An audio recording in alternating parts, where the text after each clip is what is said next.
So you're going to start with a round jump ring. You can start with whatever size you want. This is a size 7.5 millimeter, and it was made on the Pepe Tools jump ring maker, and then I used the Swanstrom shears to cut them off of the coil. It ends up with a coil about that long, and I cut about 3 at a time. And these shears actually do a really good job of making a pretty nice flush cut. When you fuse, you're not going to end up with any oddities, I'm going to say, with the seam. The fusing will ensure that there's no rough edges or burrs or anything like that that you have to contend with when you're working with Argentium. All right, let's get fusing. Okay, after you've got all your jump rings cut, you're going to just line up the cut ends and then place them on your soldering board. I used a siliquar the first time around, and I found that a lot of the jump rings were not fusing, so I found better success with the solderite board.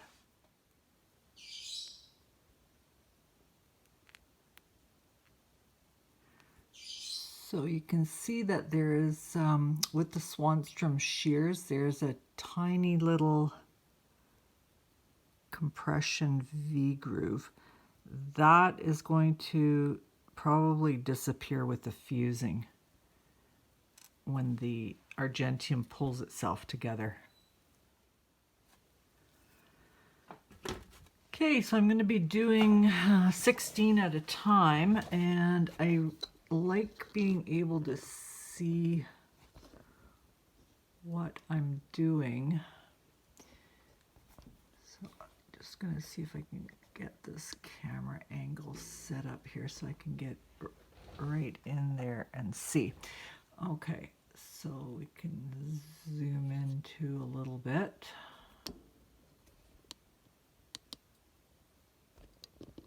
Basically in no random, no sequence here. I'm probably just going to go this way and then come back this way. All right. So again, we're watching for that orangey glow. And you'll focus right on the seam. That's fused. That's fused.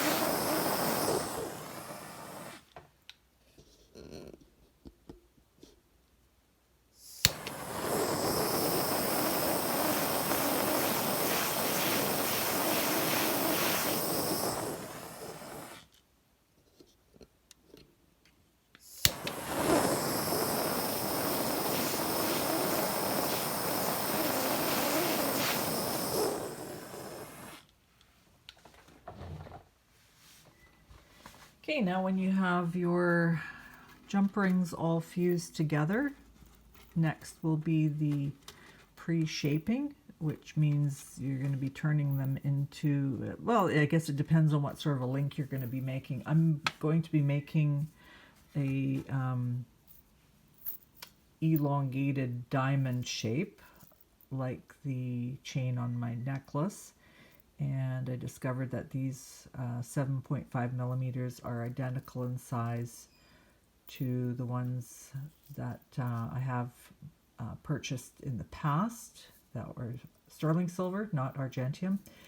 So the next step is going to be the pre-shaping on a square bezel mandrel. And I'll show you how to do that. So to shape your rings, you're going to put them on your square bezel mandrel if you're doing the elongated diamond. if you're using an oval bezel mandrel or a pear shape or round, whatever, the method is essentially the same. So I like using my butcher block here on my workbench, and you push the ring on the mandrel against the block here on the corner, and then you just turn, tap, tap, turn, tap, turn, and now you've basically got a little square shape, but we're going to refine that a little bit more. And so now when you hit it, you're going to push in that direction on the against the table, and that is going to stretch it into place. And then I tap on the corners too, and what you have then is a nice little square. So basically just repeat that with all of your shapes. Tap, rotate, tap, rotate, tap, rotate, tap, and then you push. Push against the table, push the mandrel against the table, push, and push, and then tap, tap, tap, and tap. Another little square. All right, so that's very simple. Just continue doing that until you have all your links done. So, and you will want to use a Delrin mallet for doing this with a flat face, not the round face. As soon as you have all your jump rings pre-shaped into whatever shape you're shaping them into, you can either use them as is, you can flatten them, you know, hammer them, whatever. I'm going to be shaping them into the elongated diamond shape. And so now these have been work hardened, so you're going to have to anneal them and soften them up again. So we're going to do that next.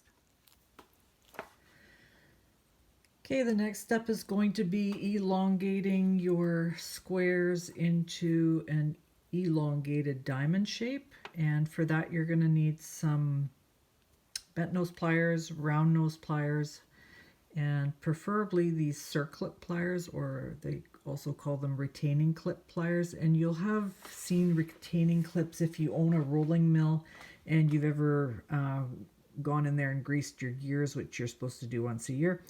And then you need these to take out the retaining clips or circlips that hold your rollers in place. And the difference with these is when you squeeze them, they open. So that's going to be applying your force to squeeze these shapes into an elongated shape. It's probably a little bit harder to do if you have just two pairs of pliers, because both of your hands are going to have to be opposing forces. And so when I hold this in my non-dominant hand, my thumb is actually pushing the pliers or just applying a bit of pressure so that they don't end up folding in on me. Because if I squeeze this, what is happening is that I'm putting pressure on the pliers and it wants to force them closed. All right, so the next step after that, once you've got your shapes formed into your new shapes, will be annealing them and then putting them through the rolling mill. Okay, so for annealing, I'm going to be using the Siliquar board, and then what you want to do is you want to just go in and fix any wonky ones.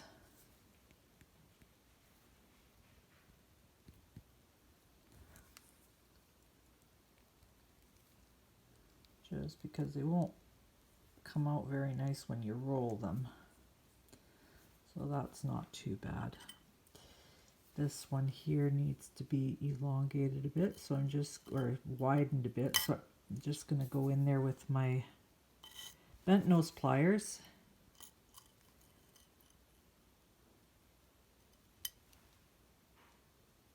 And that looks good. All right, so now we can just make sure none of them are touching, because if they're touching, they'll probably end up fusing if we get too hot. And I'm going to use the Sundico torch because I want this to go relatively quickly.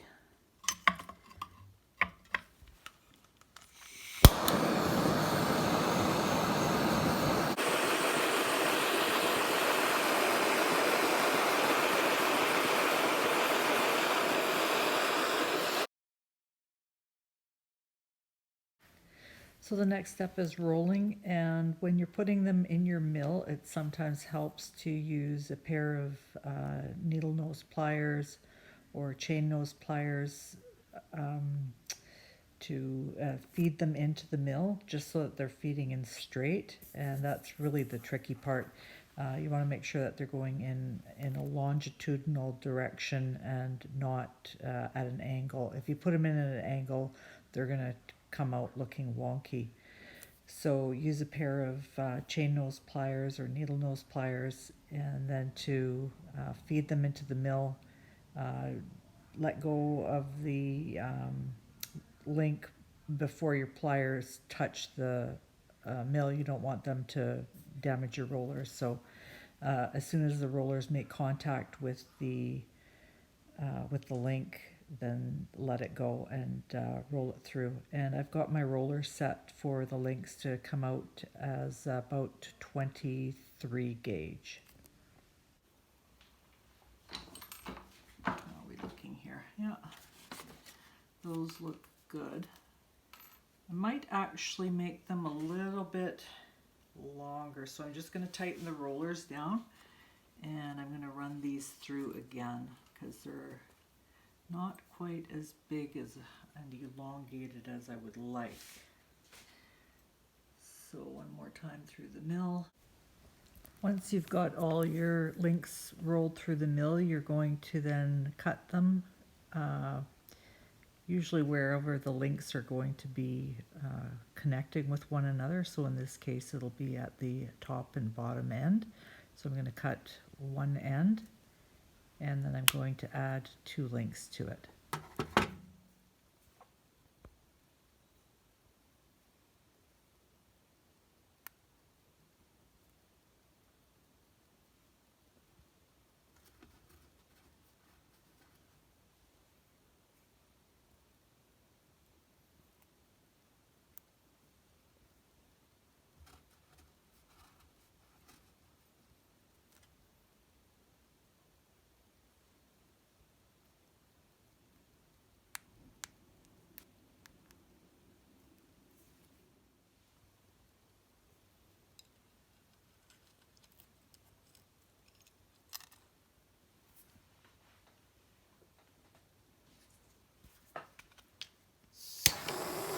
You'll want to focus your feet on the cut and not on the rest of the chain or even on the rest of the link, just strictly on where the cut is.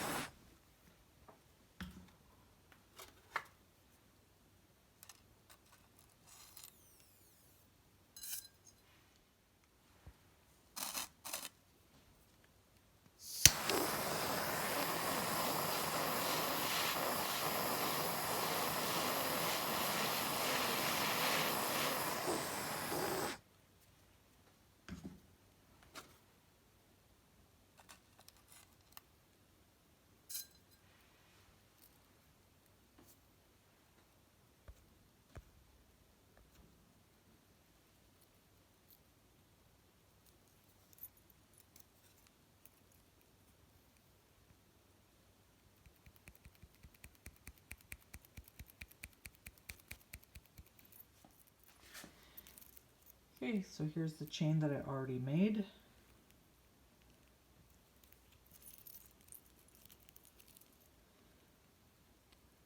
So I've got 2 lengths for it for both sides, and then I'm going to probably just make a continuous chain and spool it, and then I can cut off what I need when I need it.